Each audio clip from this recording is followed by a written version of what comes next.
Não se distraiam com as malas. É o título da crónica do historiador Rui Ramos, publicada esta sexta-feira em observador.pt. Rui Ramos, obrigado por mais uma vez ter aceitado o nosso convite para ser o colunista do dia.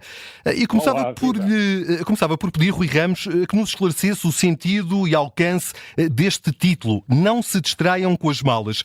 É uma mensagem que visa os passageiros mais incautos que passam pelos aeroportos nacionais, depois de conhecido o caso que envolve o deputado Miguel Arruda, ou não deve este episódio ser valorizado por comparação com outros que, porventura, devem merecer mais atenção de todos nós? É mais o segundo sentido, não é tanto o primeiro. Aquilo que nós vimos nos últimos tempos foi que um deputado que aparentemente se dedicava a desviar malas de outros passageiros nos voos,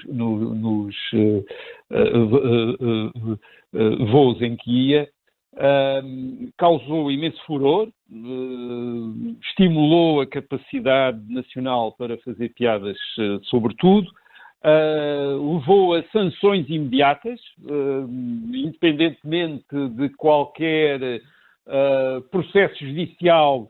Houve imediatamente sanções,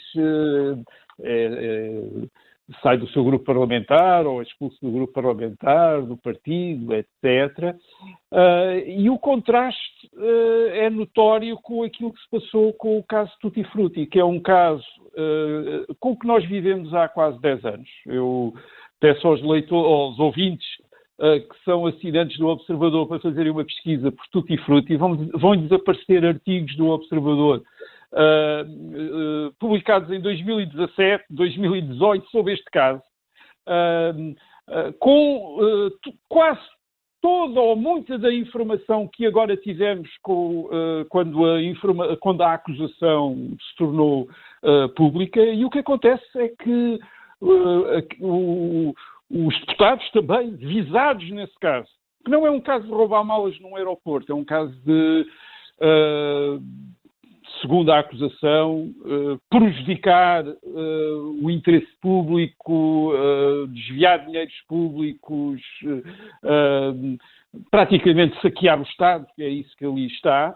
Esses deputados continuaram a fazer as suas carreiras, continuaram a dar entrevistas, continuaram a fazer atividade política, continuaram a ser eleitos, e agora suspenderam mandatos de deputados e continuam como autarcas, e aparentemente isso não estimula a mesma fúria, nem o mesmo sentido de humor, nem nada do que alguém que apanhava umas malas e vendia depois na internet umas piugas e umas calças. E se me é permitido, parece-me que o caso Tutti Frutti é um bocadinho muito mais grave, porque põe em causa a nossa confiança naqueles que elegemos para cargos locais e nacionais, e porque não são indivíduos a agirem sozinhos. Há ali uma rede, há uma teia, e isso parece muito mais grave, é uma subversão das instituições, não é uma aberração, não é uma coisa bizarra que acontece. E não vejo a mesma fúria, quer dizer, nem as mesmas graçolas. Acha que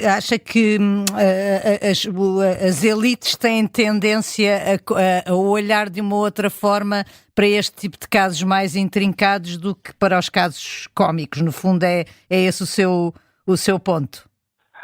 O meu ponto é uma preocupação com saber se uma parte das elites não vê naquilo que nós vimos agora, através da acusação do Tutti Frutti e através de todas as provas e todas que tinham sido vindas a público, se não vê naquilo uma coisa muito normal, isto é, uma coisa que choca os cidadãos, mas não choca quem está na política.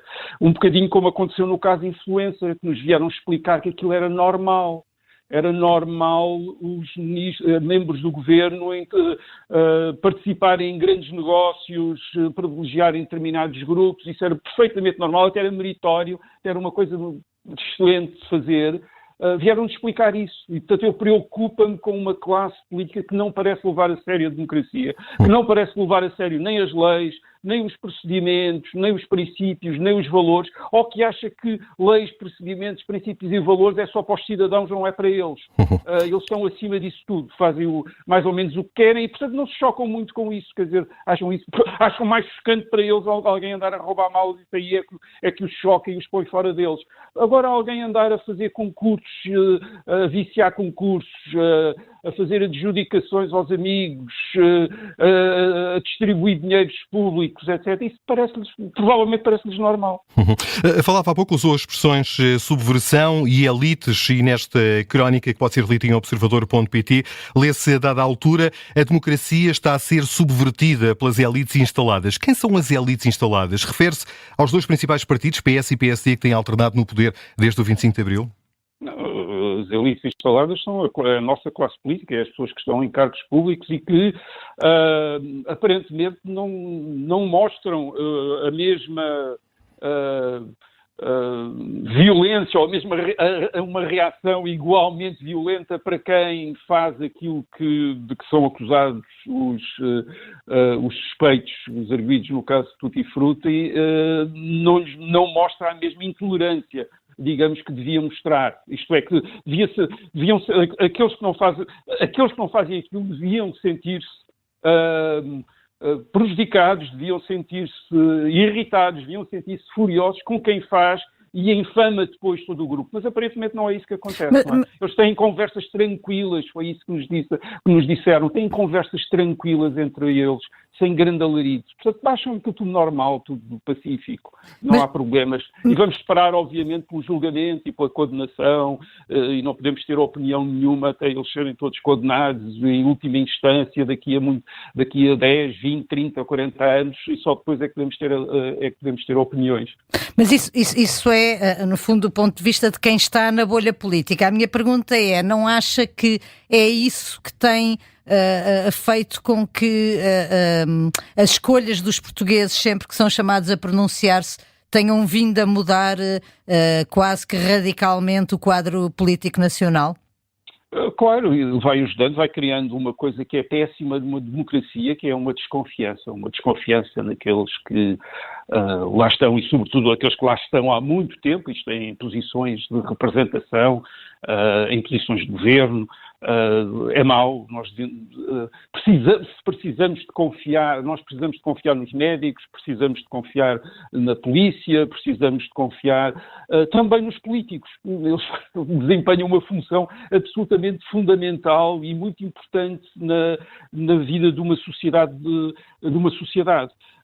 Numa democracia somos nós que nos escolhemos e quando não confiamos neles, obviamente começamos a escolher outros e é isso que provavelmente a acontecer, é verdade, mas... Estes casos ofuscam os políticos que estão na atividade política sem esse tipo de práticas? Repare, ofuscam por duas razões. Agora acho que temos de ser muito precisos e muito rigorosos para perceber o que é que está verdadeiramente em causa. O que está verdadeiramente em causa não é uma pessoa ou duas pessoas ou uma pessoa ali. Haveria sempre num grupo tão grande como é o da nossa classe política, que ainda se nós incluirmos as pessoas que servem nas autarquias locais, são umas milhares de pessoas, haveria inevitavelmente no meio dessas pessoas gente completamente dedicada, honesta, e depois haveria sempre alguém que está ali por interesses pessoais, etc. Portanto, isso aconteceria sempre. O que é chocante num caso como o Tutti Frutti, tal como no caso do influencer ou noutros casos?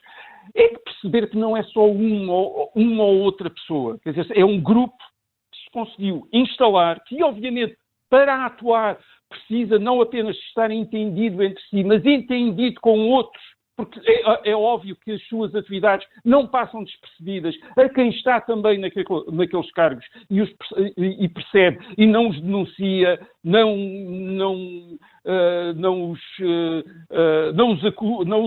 os acusa também. E depois é outra coisa. Nós percebemos esta incapacidade de reação da própria classe política, isto é, uma incapacidade de isolar estes casos. isto é, enquanto o deputado das malas foi praticamente isolado, exalturado e colocado num canto, toda esta gente continua a ser absolutamente respeitável, quer dizer, e a ser tratada, e isso faz-nos respeitar. Isto é, aparentemente aquilo que eles desfazem não causa choque aos outros, quer dizer, não provoca neles uma repulsa, nem sequer a repulsa de dizer aquilo que estão a fazer está a infamar o bom nome dos políticos, o bom nome de uma classe política que não é igual, não são todos como estes, e estes estão a infamá-los. E, portanto, não queremos ter nada a ver com eles, não é isso que acontece. Isso é extraordinariamente grave. E aqui chegados, como é que daqui saímos? A censura pública já não é suficiente para criar um novo quadro ético e moral por quem faz política? Foi o que foi dito agora. A maneira como se vai sair daqui é, numa democracia, felizmente, temos esse recurso, que é escolher outros. Quer dizer, é começar a escolher outros. Quer dizer, é começar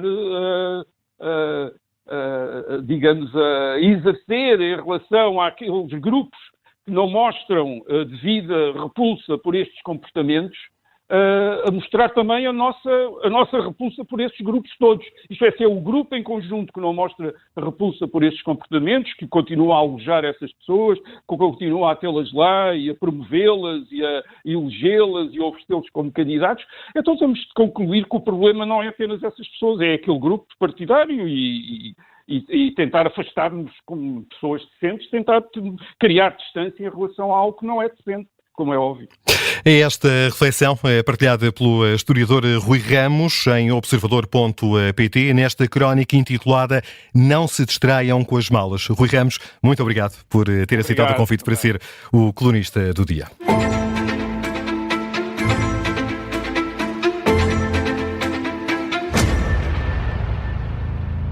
Se gostar deste podcast, pode seguir, dar 5 estrelas e comentar o episódio na Apple Podcasts ou no Spotify.